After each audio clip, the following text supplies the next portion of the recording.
If you put eggshells and lemon scraps next to your stained clothes and add hot water, the stains will magically disappear. If you mix tea with your white clothes in hot water, you can naturally dye your clothes.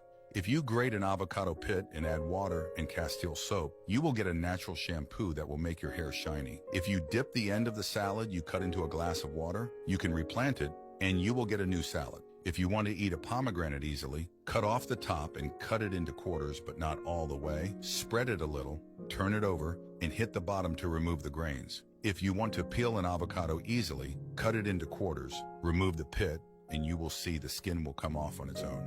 If you want to peel a cucumber in an original way, take an empty can, cut off the top, make a cut like in the video, then turn the cucumber as if it were a pencil sharpener, and you will have a beautiful cucumber garland. If you go to my account, subscribe and click on the organic link, then you can pick up my free 100% gardening guide.